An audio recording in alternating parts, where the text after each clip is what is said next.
Okay, address lang natin to, no? Pasensya na, tong nag-comment na to, na-ban, no? Binan ko sa grupo. Simply because, as you can see, no, yung post dito sa Facebook group natin ng isang tao, nag-garner ng maraming engagement. And then, merong, of course, inevitable na magtatanong, no? May mga tanong-tanong. Okay lang naman yung mga tanong. No? Yung sagot, actually, yung hindi okay. Kasi yung sagot, mali eh. And kapag mali yung sagot, maraming mamimisinform. As you can see, itong sagot na to, nag-garner ng 4 na likes, no? Which means na yung 4 na likes na yon naniniwala dun sa maling sagot. Which would mean, of course, na yung sumagot at yung 4 na nag-like would misinform others as well. Now, hindi ko alam kung bakit ganyan ang sagot niya. Hindi ko alam kung alam niya ba kung ano yung pinagsasabi niya. Pero,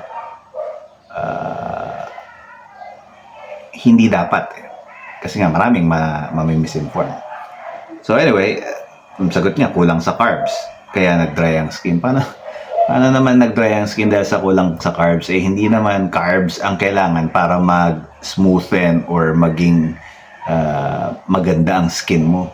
Hindi naman carbs. It's basically fat and protein. Kaya nga non-essential ang carbs. Ibig sabihin, hindi mo kailangan yan. As long as you eat ample amounts of fat and protein, gaganda yung skin mo. Sabi niya, na-try na daw niya. No? Tinanggal daw niya yung carbs sa katawan niya. Payat lang daw. Anong nangyari sa kanya? Walang hulma daw yung katawan. Na-try na raw niya yung walang carbs. That's basically saying na you are carnivore. You're doing carnivore. You're doing zero carb carnivore. That would mean na meat ka lang. As in meat lang. Nothing else. And I doubt, no? I doubt na yun lang talaga yung kinain mo. I doubt. And I doubt na ginawa mo yan for a period of at least 3 to 6 months. I doubt. For you to say na ginawa mo yan, tinanggal mo yung carbs. Maraming nagsasabi sa inyo na tinanggal ko ang carbs. Pero ang totoong tinanggal lang, rice. Rice lang. Meron pa rin bread, meron pa rin pasta. Akala, pag tinanggal na yung rice, tinanggal na nila yung carbs. Hindi ganun yun. Okay? So, even if, no, tinanggal mo talaga yung carbs, imposible, virtually impossible rather, na walang hulma, payat lang, at dry. Imposible. Imposible. Kalokohan yan. Kasinungalingan yan, kabobohan yan. Okay? So, ngayon, binalik daw niya yung carbs, 2 cups of rice a day, at running 5 to 6 times a week, plus 100 push-ups a day, nagka-muscle na.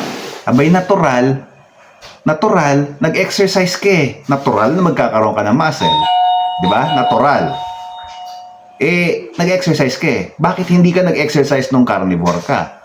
Di ba? Di sana nag-exercise ka rin nung meat ka lang para nagkaroon ka ng hulma. Nag-exercise ka eh. Natural, magkakahulma, di ba? So, nagkamasal na at di na mukhang matanda. Lahat ng mali sa LCIF ginawa mo. So, mali yung resulta. What the F are you expecting, di ba? What the F are you expecting? So, pasensya. Ban. Para hindi makaulit. Kasi, kahit naman kausapin mo to, kahit paliwanagan mo to, may kipagdebate lang yan, magkukuha lang ng atensyon niya ng ibang katulad niya, hahaba lang, maganda lang yung engagement ng grupo, pero maraming misinform. So, pasensyahan ha? Nagpapakapagod ako, nag-e-effort ako, naturuan kayo for free sometimes, no? Yung mga public post ko, tapos ganyan lang. So, pasensyahan tayo, ha?